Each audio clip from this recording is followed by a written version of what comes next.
I was standing in front of a painting that looked exactly like my late mother, when a stranger's voice behind me said those words that would change everything.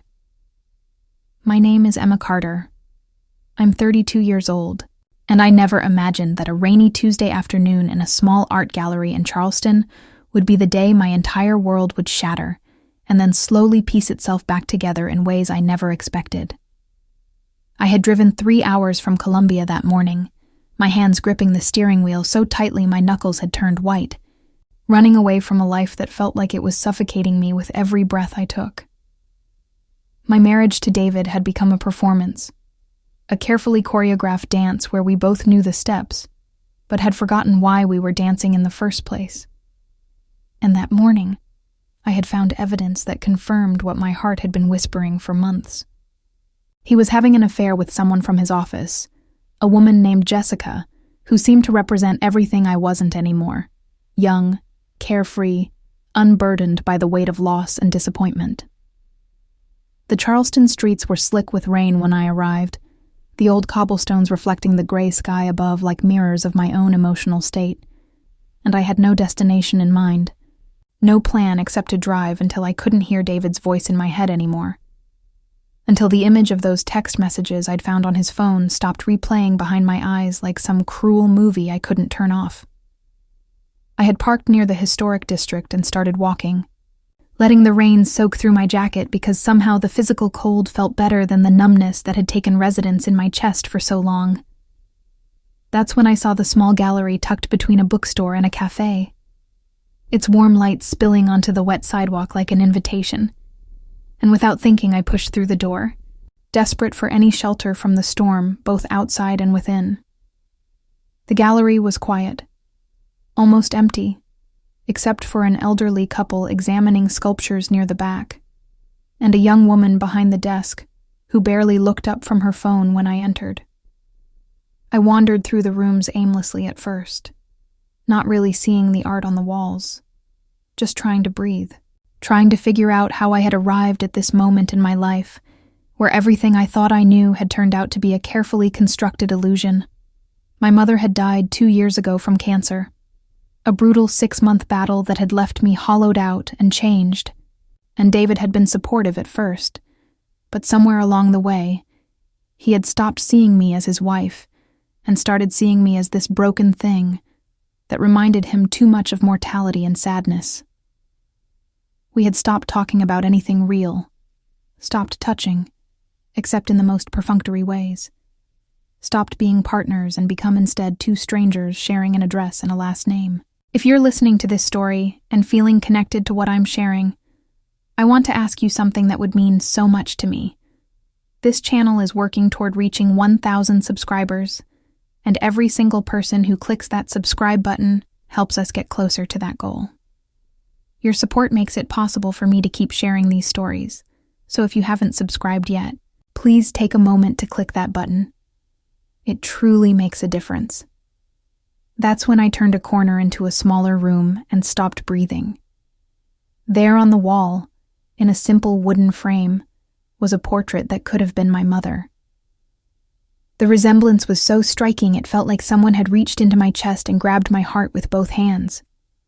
Same soft eyes that always seemed to see right through whatever facade I was presenting to the world. Same gentle smile that had made me feel safe, even when everything was falling apart. Same way of holding her head slightly tilted as if she was perpetually listening to something beautiful only she could hear. I moved closer, my feet carrying me forward even as tears started streaming down my face. And I didn't care that I was crying in public, didn't care that I probably looked like I was losing my mind, because in that moment all I could feel was the overwhelming grief of missing her so desperately. It felt like a physical wound that would never heal. I don't know how long I stood there. Time seemed to lose all meaning as I stared at that painting. But eventually I became aware of someone standing behind me. A presence that felt neither intrusive nor indifferent, but somehow exactly right. That's when I heard his voice for the first time. Low and warm and carrying just the slightest trace of a southern accent that spoke of generations rooted in this coastal city. "You're not invisible anymore," he said. And the words were so unexpected, so perfectly calibrated to something I hadn't even known I needed to hear, that I turned around with tears still wet on my cheeks to find myself looking into the kindest eyes I had ever seen. He was tall, probably in his mid-30s, with dark hair that was slightly too long and curled at the collar of his shirt, and he wore paint-stained jeans and a gray sweater that had seen better days. His face was the kind that revealed character rather than conventional handsomeness. All interesting angles and expressions that suggested he had lived through things that mattered and come out the other side changed but not broken. I should have been embarrassed, standing there crying in front of a complete stranger. But instead, I felt this strange sense of recognition, as if some part of me knew him even though we had never met. "I'm sorry," I managed to say through my tears, wiping at my face with the back of my hand. "I didn't mean to fall apart like this. It's just that painting. She looks so much like someone I lost." He didn't offer empty platitudes or back away from my emotional display the way David always did. Instead, he simply nodded as if he understood completely and said, "She was important to you." It wasn't a question, but a statement, and the simple acknowledgement of my grief felt like the first genuine human connection I had experienced in months.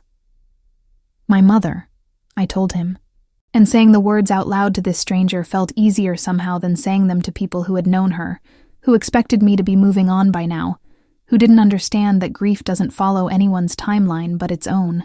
She died 2 years ago, and some days it feels like it happened yesterday, and other days it feels like she's been gone forever, and I can't remember what her voice sounded like anymore, and that terrifies me more than anything. He listened without interrupting, without checking his phone or looking around the room for an escape route, just listened with his full attention, in a way that made me feel truly seen. For the first time in so long, I had forgotten what that felt like. When I finally ran out of words, he was quiet for a moment before saying, "I painted that about 6 months ago. The woman in the portrait was my grandmother. She raised me after my parents died in a car accident when I was 8, and she passed away last year. Some days I come in here just to look at her face and remember that I was loved unconditionally at least once in my life, and that's worth holding on to even when it hurts."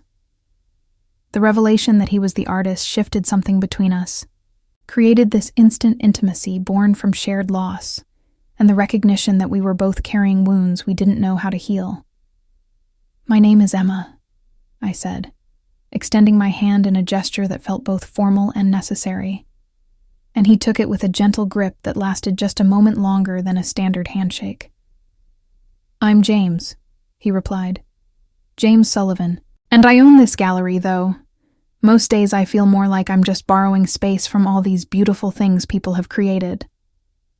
Would you like to get some coffee and get out of these rooms full of other people's memories for a while?" I knew I should say no. Knew that accepting an invitation from a stranger went against every practical instinct I had. Knew that I was technically still married even if that marriage felt like a shell of what it was supposed to be. But something in his eyes and the genuine warmth of his invitation made me say yes before I could talk myself out of it. We left the gallery together, walking side by side through the rain that had softened to a gentle mist, and he led me to a small cafe tucked down a side street that smelled like fresh bread and coffee and something cinnamon that made my stomach remind me I hadn't eaten since the night before. The cafe was the kind of place that felt like it had been there forever, all exposed brick and mismatched furniture and local art on the walls, and we found a table in the corner where the afternoon light filtered through old windows, creating patterns on the worn wooden surface between us. For those of you who are new to this channel, welcome. And for those who've been here before, thank you for coming back. I want to remind everyone that we're working toward 1,000 subscribers, and we're getting closer every day, thanks to people like you. If this story is resonating with you, if you're invested in hearing what happens next, please take a second to click the subscribe button. It's a small action that makes a huge difference to this channel's growth and helps us continue creating content like this. We talked for hours that first afternoon, the kind of conversation that flows naturally from topic to topic without those awkward silences that usually punctuate interactions between people who don't know each other. James told me about growing up in Charleston, about how his grandmother had been a teacher who believed in the transformative power of art and had encouraged his painting even when everyone else thought he should pursue something more practical. He told me about the accident that took his parents, how he barely remembered them except in fragments and impressions, the sound of his mother's laugh, the way his father smelled like coffee and aftershave, the feeling of being safe in the back seat of their car right before everything changed. He told me about building the gallery from nothing, about the struggle to keep it running in an age when people increasingly consumed art through screens rather than in person, about the satisfaction of connecting artists with people who truly appreciated their work. I found myself opening up in ways I hadn't with anyone in years, telling him about my mother's illness and death, about how I had put my own life on hold to take care of her during those final months, and how David had seemed resentful of the time and energy it required, even though he never said it directly. I told him about my job teaching English at a community college, work I had once been passionate about, but that now felt like just going through the motions, because I couldn't remember what it felt like to care about anything anymore. I told him about the text messages I had found that morning, how I had picked up David's phone to check the time and seen a notification from Jessica saying she couldn't wait to see him again, followed by an emoji that made the nature of their relationship crystal clear. James didn't tell me what I should do or offer advice I hadn't asked for. He just listened and occasionally asked questions that showed he was really paying attention, that he cared about understanding my experience rather than just waiting for his turn to talk. There was something profoundly healing about being heard like that, about having someone treat my pain as valid and important, rather than something to be quickly fixed or glossed over. When I finally asked him if he thought I was crazy for running away like I had, for driving 3 hours to a city where I knew no one just to escape for a few hours, he smiled and said, "I think you're someone who knows when she needs to breathe, and there's nothing crazy about that. Sometimes the bravest thing we can do is give ourselves permission to fall apart, so we can figure out how to put ourselves back together differently." The rain had stopped completely by the time we left the cafe, and the evening air held that peculiar clarity that comes after a storm. Everything washed clean and sharp with possibility. James walked me back toward where I had parked my car, and when we reached it I found myself reluctant to say goodbye, reluctant to return to the life waiting for me back in Columbia where I would have to confront David and make decisions I wasn't sure I was ready to make. As if reading my thoughts, James pulled out his phone and said, "Can I give you my number? Not because I'm trying to be inappropriate or take advantage of the fact that you're going through something difficult, but because I think maybe we both understand something about loss and loneliness that most people don't. And maybe we could be friends who help each other remember what it feels like to be seen." I saved his number in my phone, and then on impulse I pulled him into a hug that he returned without hesitation, his arms strong and steady around me in a way that made me realize how long it had been since I felt protected rather than judged. "Thank you," I whispered against his shoulder. "Thank you for today, for listening, for reminding me that I'm still a person underneath all this grief and disappointment." He pulled back just enough to look at me, his eyes serious and warm, and said, "Emma Carter, you're absolutely visible, and don't let anyone, including yourself, convince you otherwise.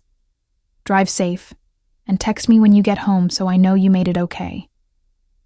The drive back to Columbia that night felt different from the desperate flight that morning. I wasn't running anymore, but rather returning to face what needed to be faced, armed with the knowledge that there were still people in the world capable of seeing me as a whole person, rather than a collection of wounds and failures. I thought about James the entire drive, about the easy warmth of our conversation, about how natural it had felt to share parts of myself I usually kept hidden, about the way his presence had made me feel lighter somehow, despite the heavy topics we had discussed. When I finally pulled into the driveway of the house I shared with David, I sat in the car for several minutes gathering my courage before sending James a text, letting him know I had arrived safely. David was in the living room when I walked in, watching television with a beer in his hand, and he barely looked up when I entered. "Where have you been all day?" he asked in a tone that suggested he didn't really care about the answer but felt obligated to ask the question. "I went for a drive," I replied, keeping my voice neutral even though my heart was pounding, needed some space to think. He nodded absently, his attention already back on the screen, and I realized with a clarity that was almost painful that he hadn't noticed I'd been gone for hours, hadn't wondered where I was, or if I was okay, hadn't cared enough to call or text to check on me. The distance between us felt oceanic in that moment, unbridgeable and cold. I want to take a quick moment to speak directly to everyone listening. If you're finding value in this story, if you're curious about where Emma's journey leads, I would be so grateful if you would subscribe to the channel. We're working toward that goal of 1,000 subscribers, and each person who clicks that button brings us closer. Your support means everything, and helps ensure I can keep sharing these personal, emotional stories. So please, take just a second and hit subscribe. I went upstairs to our bedroom and sat on the edge of the bed staring at my phone, at James's number saved under his name, and I felt the weight of the decision I knew I needed to make pressing down on me like physical pressure. My marriage had been dying slowly for 2 years, maybe longer if I was being honest with myself, and finding out about David's affair wasn't really the cause of the breakdown, but rather the symptom of something that had been broken for a long time. We had stopped choosing each other, stopped fighting for what we had built together, stopped believing that what we shared was worth the effort it takes to maintain a real partnership. The affair was just David's way of looking for something outside our marriage that he couldn't find within it anymore. And while the betrayal hurt, what hurt more was the realization that I wasn't even sure I wanted to fight to save what we had. Over the next few weeks, I found myself texting with James regularly, conversations that ranged from deep discussions about art and loss to silly exchanges about terrible movies we loved or foods we would defend to the death. He sent me photos from the gallery, images of new pieces that had come in, or visitors examining work with that particular intensity art lovers have.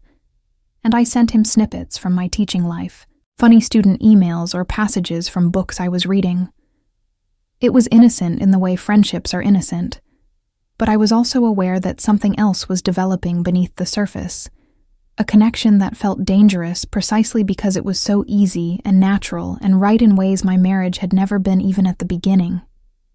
David and I existed in parallel lines during this time, living in the same house but barely intersecting, except for the most superficial interactions. I didn't confront him about Jessica, because part of me felt like I didn't have the moral standing given my emotional involvement with James, even though nothing physical had happened between us. I threw myself into my teaching with renewed energy, suddenly caring again about whether my students understood the themes in the novels we were reading, staying after class to help anyone who needed extra support, planning lessons that felt creative rather than just checking boxes on a curriculum guide. My colleagues noticed the change, commenting that I seemed lighter somehow, more present, and I realized that having someone see me the way James did was changing how I saw myself. About a month after that first meeting in Charleston, James called me on a Friday evening when David was out with coworkers, probably with Jessica, though he had stopped bothering to create elaborate cover stories for his absences.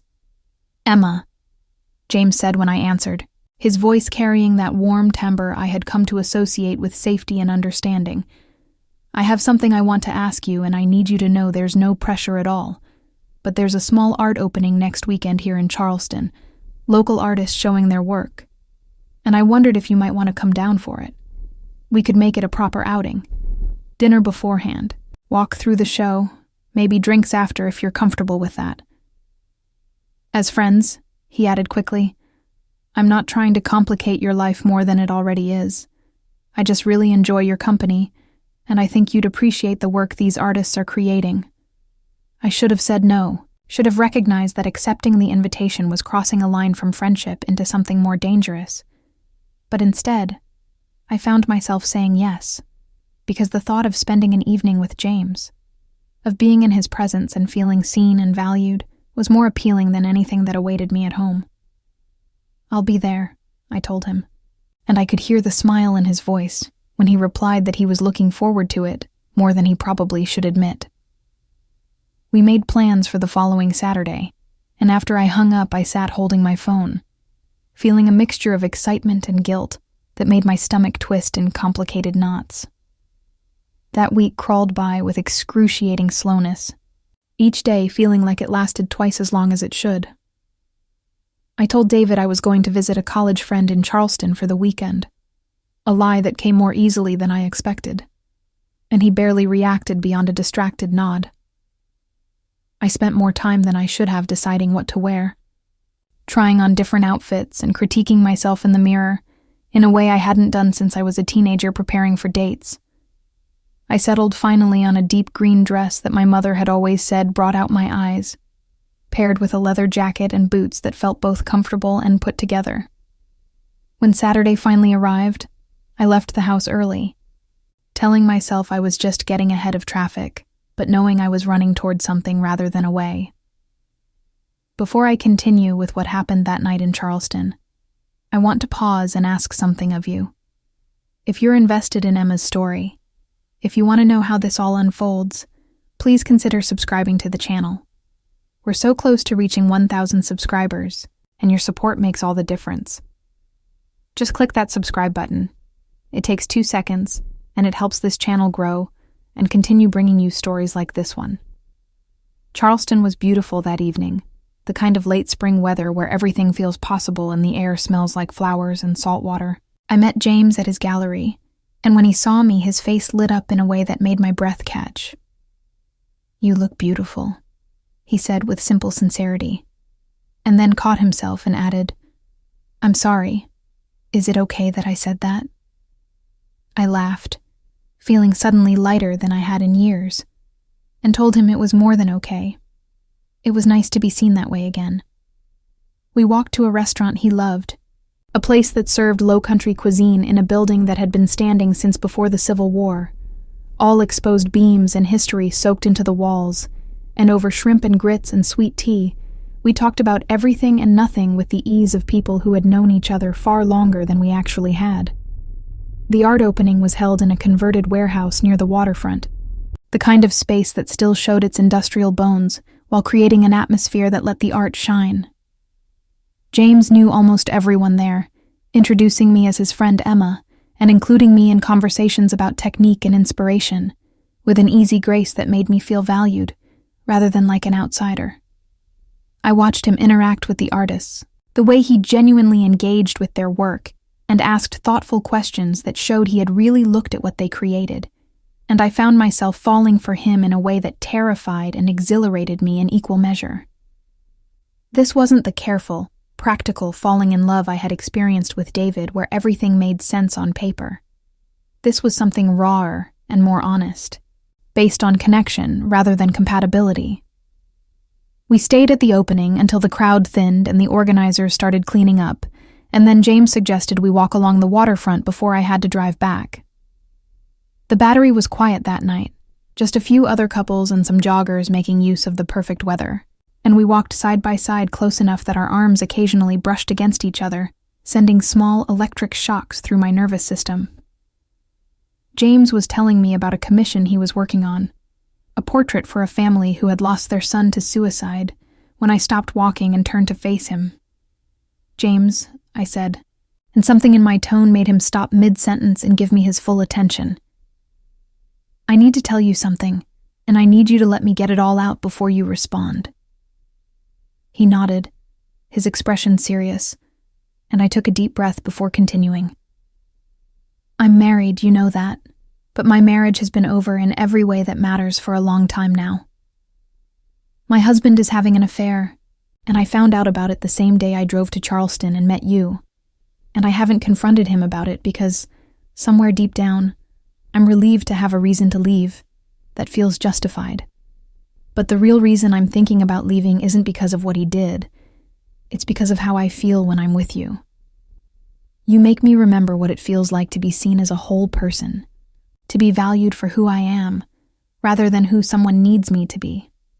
And that scares me, because we barely know each other. And this could all be some fantasy I've created to escape my real life. But it also feels more real than anything I've experienced in years, and I don't know what to do with that. The silence that followed my confession felt endless, and I watched James's face trying to read his reaction, terrified that I had just ruined everything by being too honest too soon.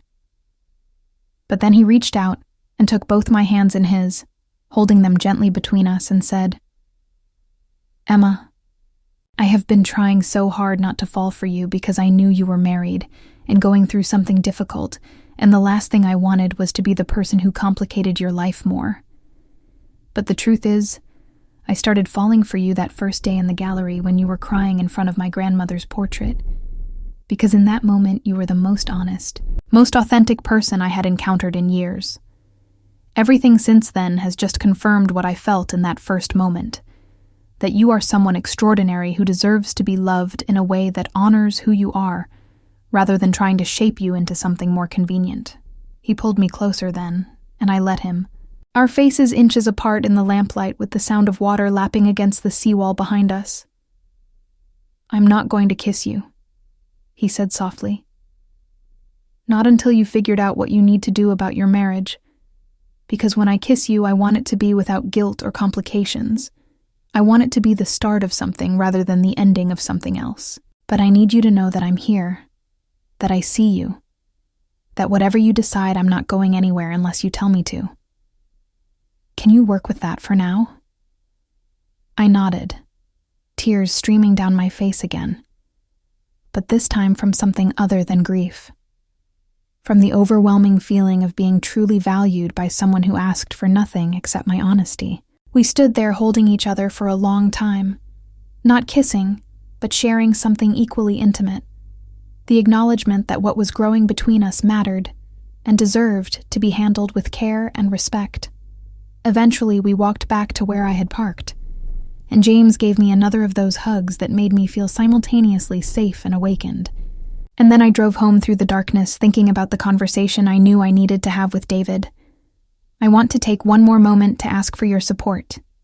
If this story is moving you, if you're emotionally invested in what happens to Emma, please subscribe to the channel. We're working so hard to reach 1,000 subscribers, and every single subscription helps us get there. It takes just a moment of your time, but means so much to the growth of this channel. Please click subscribe if you haven't already. The confrontation with David happened 3 days later on a Tuesday evening when we were both home and couldn't avoid each other any longer. I had spent those 3 days thinking about what I wanted to say, how I wanted to say it, practicing conversations in my head during my commute, and while teaching and in the shower where the water could mask the sound of me talking to myself. I had also been texting with James, not about anything heavy, but just maintaining that connection that had become so important to me, sharing small moments from our days and occasional deeper thoughts about life and art and what it means to be truly known by another person. David was in the kitchen making himself a sandwich when I walked in and said his name with enough weight behind it that he looked up from his task. "We need to talk," I continued, and something in my expression must have conveyed the seriousness, because he put down the knife he was holding and gave me his attention in a way he hadn't in months. "I know about Jessica," I said without preamble, deciding that ripping off the bandage quickly was better than drawing it out. "I found the texts on your phone, and I've known for over a month now, and I haven't said anything because I was trying to figure out how I felt about it and what I wanted to do." David's face went through several expressions in rapid succession: shock, guilt, defensiveness, resignation, before settling on a kind of tired acceptance. "I'm sorry you found out that way," he said, which wasn't exactly an apology for the affair itself, but rather for my discovery of it. "Emma, I don't know what to say, except that things between us have been broken for a long time, and I didn't know how to fix it. And Jessica made me feel like a person again, rather than just your caretaker after your mom died." "It's not an excuse," he added quickly when he saw my expression, "but it's the truth. I'm not in love with you anymore, and I don't think you're in love with me either. And maybe the kindest thing we can do is admit that, and figure out how to move forward separately." The thing that surprised me most about hearing him say those words was that they didn't hurt the way I expected them to. There was sadness, certainly, grief for what we had built together, and for the future we had planned that would now never happen. But there was also relief because he was right. I wasn't in love with him anymore either, and pretending otherwise was just wasting both of our lives. "You're right," I said quietly. We're not in love anymore, and we haven't been for a while. I met someone, I continued, deciding that honesty was the only way forward. Nothing has happened physically, but emotionally. I've been connecting with him in ways that made me realize what's been missing from our marriage. His name is James, and he lives in Charleston, and he makes me feel seen in a way I haven't felt in years. And I think I owe it to both of us to explore what that means, rather than staying in something that stopped working a long time ago. We talked for another hour that night, not fighting, but rather negotiating the terms of our dissolution with surprising maturity and kindness. We agreed to separate immediately, that David would stay in the house while I found an apartment, that we would divide our things fairly, and file for divorce as amicably as possible. There was something profoundly sad, but also liberating about those conversations, about dismantling a life we had built together, while recognizing that sometimes the bravest thing you can do is admit when something isn't working and choose differently. By the end of that night, we were both emotionally exhausted, but also somehow lighter, freed from the burden of pretending to be something we weren't anymore.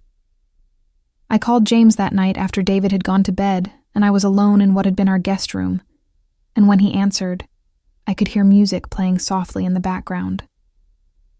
"It's over," I told him without preamble. "David and I talked, and we're separating and getting divorced, and I feel sad and relieved and terrified and excited all at the same time." There was a pause, and then James said, "How are you really, Emma? Are you okay?" And just that question, that genuine concern for my emotional state rather than enthusiasm that I was now available, made me love him even more. "I'm okay," I told him honestly. "I'm going to be okay." And I think for the first time in years, I actually believe that. The next few months were a whirlwind of change that left me dizzy but exhilarated. I found a small apartment in a converted house near the college where I taught. A sunny space with hardwood floors and windows that let in so much light it felt like living inside a photograph.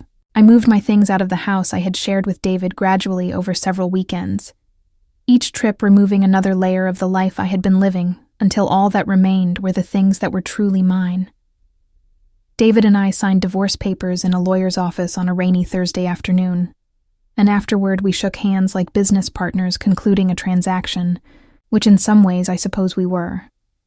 There was no animosity, just a mutual acknowledgement that we had tried and failed, and were choosing to move forward with grace rather than bitterness. Through all of this, James was my constant, calling me every evening to check in and listen to whatever I needed to talk through, visiting on weekends when he could get away from the gallery, helping me paint my new apartment walls a warm cream color that made me think of fresh starts. We still hadn't kissed, both of us wanting to wait until my divorce was final and everything was settled. But the anticipation of that first kiss hung between us like a promise that kept me going through the harder moments. We talked about everything, our hopes and fears and dreams and disappointments, building a foundation of friendship and understanding that felt solid enough to support whatever we were becoming to each other. I want to remind everyone listening that your subscription to this channel makes a real difference. We're getting so close to 1,000 subscribers, and if you're enjoying Emma's journey, if you want to support storytelling like this, please take a moment to click that subscribe button. It's free, it's quick, and it helps us tremendously. Thank you to everyone who has already subscribed, and to those considering it, your support means the world. My divorce was finalized 6 months after that first conversation with David. The paperwork processed with surprising efficiency, given that we were both cooperative and there were no children or complicated assets to divide. I remember the day I received the final decree in the mail, holding the envelope in my hands and feeling a complex mixture of grief for what had ended and excitement for what was beginning. I called James immediately and asked if he was free that evening, and when he said yes, I told him I was driving to Charleston and would be there by dinner time. The drive that evening felt different from that first desperate flight to Charleston all those months ago. This time I was driving towards something rather than away, moving forward into possibility rather than escaping from pain. James met me at the gallery, and when I walked through the door, he was waiting with a bouquet of flowers, simple daisies that my mother had always loved, and I realized I must have mentioned that to him at some point, and he had remembered. "I'm divorced," I told him, and saying it out loud made it real in a way that holding the papers hadn't. "I'm completely free, and I'm terrified, and I'm ready, and I have no idea what I'm doing, but I know I want to do it with you." James set down the flowers and crossed the space between us in 3 quick strides, and then his hands were cupping my face, and his lips were on mine in a kiss that felt like coming home after a long journey through difficult terrain. It was gentle and passionate simultaneously, full of all the longing and restraint of the past months. And when we finally pulled apart, we were both breathless and laughing at the intensity of our connection. "I've been waiting to do that for so long," he murmured against my hair, and I realized I was crying again, but this time from joy rather than grief. We went to dinner at the same restaurant where we had eaten before my marriage had officially ended, and this time when he reached across the table to hold my hand, there was no guilt or complication, just the simple pleasure of being together without barriers. That night marked the beginning of a new chapter in my life, one where I was choosing what I wanted rather than accepting what was convenient or expected. James and I dated long distance for several months, with me driving to Charleston most weekends and him coming to Columbia when he could, until finally I made the decision to look for teaching positions in Charleston so we could be in the same city. I found a job at a private school that appreciated my passion for literature and gave me more creative freedom than I had experienced at the community college.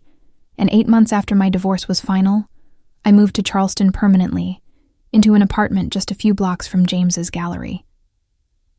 My life became full in ways it hadn't been in years.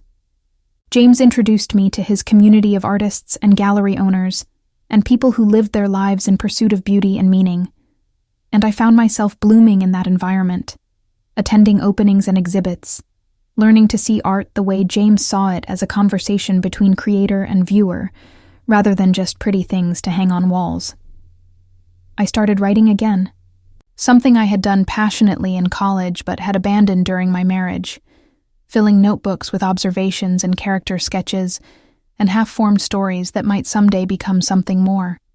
James painted a portrait of me that he hung in his gallery, capturing something in my expression that he said was the combination of strength and vulnerability that had first drawn him to me. We had our challenges, of course, learning to navigate a relationship when we had both been shaped by previous partnerships and losses, figuring out how to be together without losing ourselves, negotiating space and intimacy, and the 1,000 small compromises that make cohabitation possible.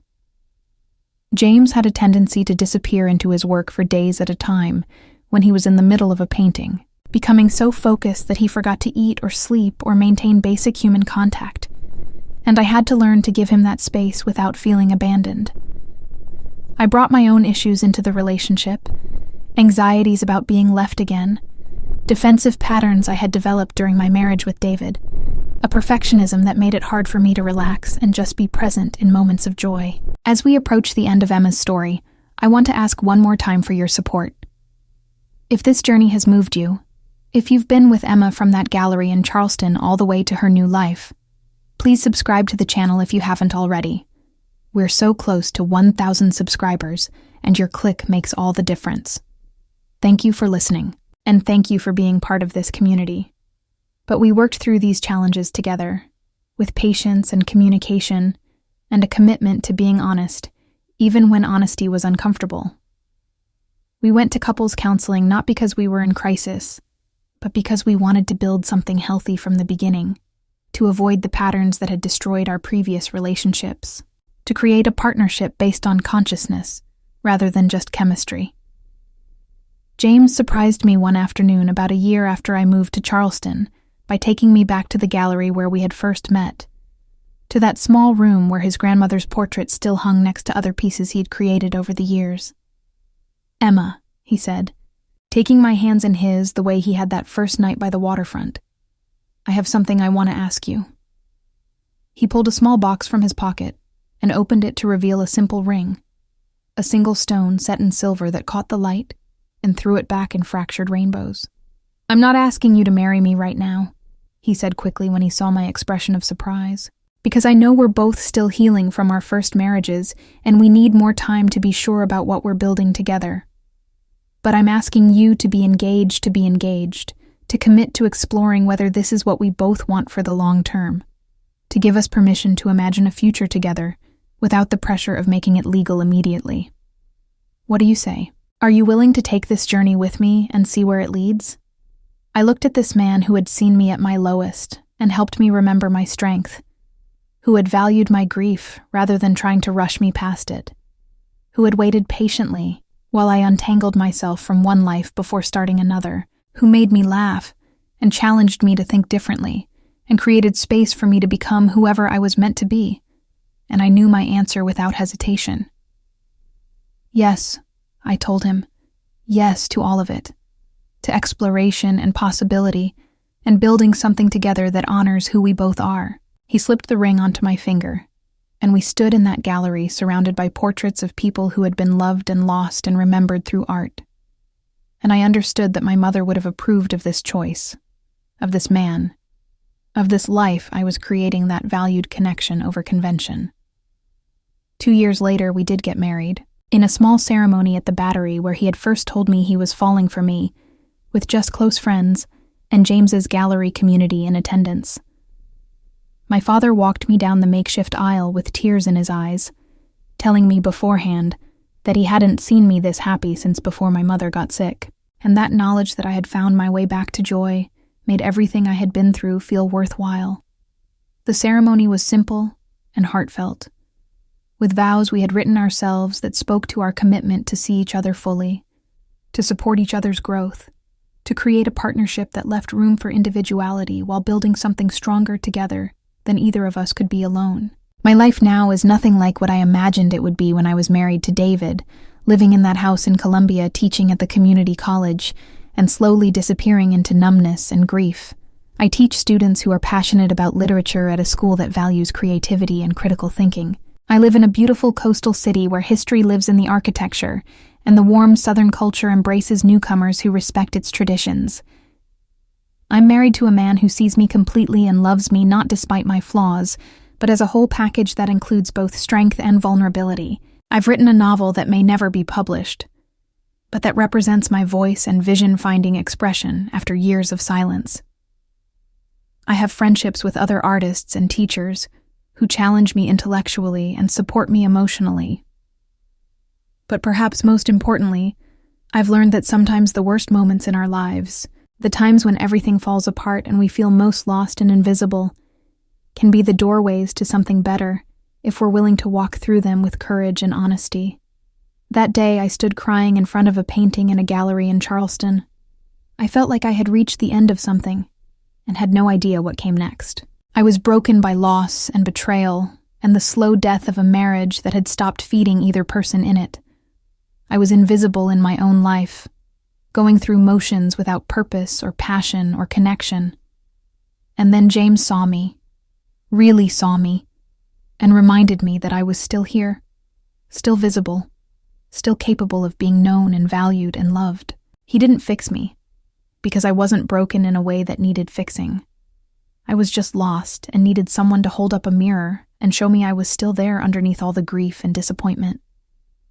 He gave me the space to fall apart and the patience to let me put myself back together in my own time and in my own way. He offered me a different kind of love than I had known before, one based on seeing and being seen, rather than on convenience or convention or the momentum of decisions made when we were younger and different people. Standing here now, looking back at the journey from that day in the gallery to this moment, I can see how every difficult choice and painful conversation and moment of uncertainty was necessary to arrive at this place of peace and purpose. I can see how my mother's death, as devastating as it was, taught me about what matters and what doesn't, about the preciousness of time and the importance of living authentically rather than according to other people's expectations. I can see how my marriage to David needed to end, not because either of us was a bad person, but because we had become wrong for each other, and staying would have been a betrayal of our potential to find partnerships that actually fit who we were becoming. I still miss my mother every day. There are moments when something happens, and my first instinct is still to call her, to share the news, or ask her advice, or just hear her voice reminding me that I'm stronger than I think I am. But I've learned to carry that grief alongside joy rather than letting it define my entire existence. I've learned that loving someone and losing them doesn't diminish the love, it just changes its form, and that the lessons and values they taught us continue to shape our lives long after they're gone. My mother would have loved James, would have appreciated his kindness and creativity, and the way he honors my independence while offering partnership. Thank you so much for staying with me through this entire journey, for listening to Emma's story from beginning to end. If you found value in this narrative, if it resonated with you or moved you or made you think about your own relationships and choices, I would be incredibly grateful if you would subscribe to the channel. We're working toward 1,000 subscribers, and we're so close to that goal. Your subscription helps us continue creating and sharing stories like this one. Please take a moment to click that subscribe button, and thank you again for being part of this community. Sometimes people ask me if I have any regrets about how things unfolded, about whether I wish I had tried harder to save my marriage to David before giving up and starting over with someone new. The answer is complicated because, of course, there are things I wish I had done differently, conversations I wish I had initiated earlier, patterns I wish I had recognized and addressed before they became entrenched. But I don't regret the outcome because staying in something that wasn't working out of fear or obligation or social pressure would have been a betrayal of both David and myself. We both deserve to find partnerships where we were truly wanted and valued, rather than just tolerated or accepted as the default option. I also don't regret the timing of meeting James, even though it happened while I was still technically married and created complications and guilt that were difficult to navigate. Some people might judge the emotional connection that developed between us before my divorce was final, might see it as an affair even though nothing physical happened until I was legally free. But I've come to believe that the heart doesn't wait for paperwork to be filed before recognizing connection, and that being honest about what I was feeling, rather than suppressing it, until some arbitrary point of social acceptability, was actually the more ethical choice. I was transparent with David about what was happening, gave him the same honesty about my developing feelings for James that I would have wanted from him about Jessica, and we ended our marriage with mutual respect rather than bitter recrimination. My life now is full of small daily joys that add up to something profound. Morning coffee with James on our balcony overlooking the harbor, watching the light change as the sun rises, and talking about our plans for the day ahead. Teaching enthusiastic students who actually care about understanding themes and symbolism, rather than just passing tests, seeing their faces light up when they connect with something in a text we're reading. Wandering through the gallery on quiet afternoons when James is working on a new piece, and letting myself just be present with the art, rather than always analyzing or evaluating. Writing in my journal before bed, processing the day's experiences and observations, and slowly building toward whatever my next creative project might be. There are also challenges that come with building a life in a new city, away from the networks and support systems I had developed in Colombia. I miss my father who still lives there, though we video chat regularly and he visits every few months. I had to learn to navigate James's artistic temperament, the ways his moods and energy shift depending on how his work is going, the periods of intense focus where he needs solitude balanced against times when he craves connection and conversation. We've had to learn each other's rhythms and patterns, figure out how to maintain our individual identities while building something together, negotiate differences in everything from how we spend money, to how we celebrate holidays, to how we handle conflict when it arises. But these challenges feel generative rather than destructive. Opportunities for growth and deeper understanding rather than evidence that we've made a mistake. James pushes me to be braver in my own creative pursuits, encouraging me to submit my writing even when I'm terrified of rejection, believing in my talent even when I doubt myself. I help ground him when he gets lost in his head, reminding him to eat and sleep and maintain connections with the world outside his studio, offering practical support that lets his creativity flourish. We've created a partnership where we each bring different strengths to the table, and where our weaknesses are balanced by the other's capabilities. One of the most unexpected gifts of this relationship has been rediscovering my own capacity for joy. For so long during my mother's illness and the decline of my marriage to David, I had forgotten what it felt like to experience uncomplicated happiness, to laugh without immediately feeling guilty for feeling good, to be excited about future plans rather than just enduring each day as it came. James has a way of finding delight in small things. The way light falls through windows creating patterns on floors, the perfect foam on a cappuccino, the satisfaction of finishing a painting that captures exactly what he was trying to express. His enthusiasm is contagious, and I've found myself learning to see the world through his artist's eyes, noticing beauty and possibility in places I would have previously overlooked. We've also built a beautiful community of friends in Charleston, people who value authenticity and creativity, and who have welcomed me into their circles with warmth and genuine interest. I've become close with several other teachers from my school, women who understand the challenges and rewards of working with young people and who gather regularly for dinners and wine and conversations that range from the profound to the ridiculous. James's artist friends have adopted me as one of their own, including me in gallery openings and studio visits and late-night discussions about art and meaning and how to sustain a creative life in a world that often undervalues such pursuits. There was one particularly difficult moment about 6 months ago when I ran into David at a conference in Columbia, both of us attending professional development sessions for our teaching positions. It was the first time we had seen each other since the divorce was finalized, and the encounter was awkward at first, both of us unsure how to navigate this new dynamic of being people who used to be married, but were now essentially strangers. We ended up having coffee together during a break, and he told me about his life, that things with Jessica hadn't worked out, but he was dating someone else now, a fellow teacher who shared his interest in hiking and travel. He looked happy in a way I didn't remember seeing during our marriage, relaxed and comfortable in his skin. I told him about James and our life in Charleston, about my teaching position and my writing, and how I had found a kind of peace I hadn't known was possible. And David smiled, genuinely smiled, and said he was happy for me, that he could see the difference in how I carried myself and spoke about my life. We both acknowledged that our marriage ending had been the right choice for both of us, that sometimes two good people are just wrong for each other, and the kindest thing they can do is recognize that and move on.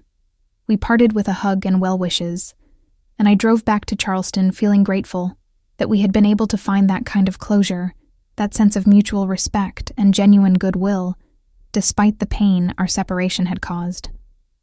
Before I close Emma's story, I want to make one final request. If you've listened all the way to the end, if this story has meant something to you, please subscribe to the channel.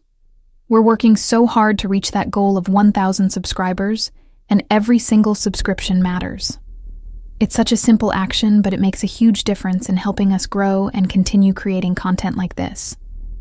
Please click that subscribe button, and thank you from the bottom of my heart for being here. Looking forward, James and I talk sometimes about having children, about whether we want to build that kind of family together, or whether our life is full enough with our work and each other and the community we've created. We're not in any rush to decide, comfortable with the idea that some questions don't need immediate answers, and that we can let our lives unfold organically, rather than forcing them into predetermined shapes. We've talked about eventually buying a house together, something with space for both a studio for James and a writing room for me, maybe with a garden where we could grow vegetables and herbs and flowers. We've talked about traveling more, visiting places that inspire us, and experiencing different cultures and ways of living. But mostly we focus on being present in our current life, appreciating what we've built together without always reaching for the next milestone or achievement. We've learned through our previous marriages and losses that life is unpredictable, and that the best we can do is show up fully for whatever is happening right now, giving our attention and energy to the people and pursuits that matter, rather than constantly living for some imagined future. Every morning when I wake up next to James in our sunny bedroom in Charleston, I feel grateful not just for him, but for the entire journey that led me to this place, including the painful parts that I wouldn't wish to repeat, but that taught me essential lessons about resilience and authenticity, and the courage it takes to start over. So if you're listening to this story and feeling stuck in your own life, trapped in a relationship that stopped working or grieving a loss that feels insurmountable or invisible in ways that make you question your worth, I want you to know that change is possible.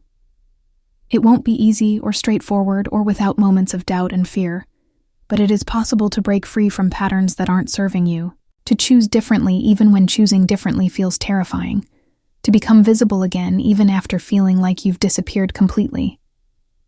Sometimes all it takes is one moment of recognition, one person seeing you truly, one decision to honor what you know in your heart, rather than what seems safe or expected. That day in the gallery when I stood crying in front of a painting that looked like my mother and James whispered that I wasn't invisible anymore, something fundamental shifted inside me.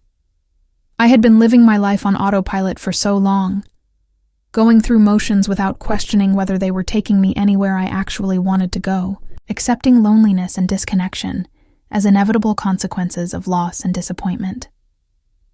James didn't rescue me from that life, because I had to do the work of extracting myself from my failing marriage and building something new. But he did offer me a mirror that reflected back my own worth and possibility, and sometimes that's exactly what we need to find the courage to change. My hope in sharing this story is that it might serve as that kind of mirror for someone else, might help someone recognize that feeling invisible or stuck or trapped in patterns that don't serve them isn't a permanent condition, but rather a signal that change is needed. Your life is yours to shape, and while there are consequences and complications to every choice we make, staying in situations that diminish us or hide our light isn't noble or selfless. It's just a slower kind of dying.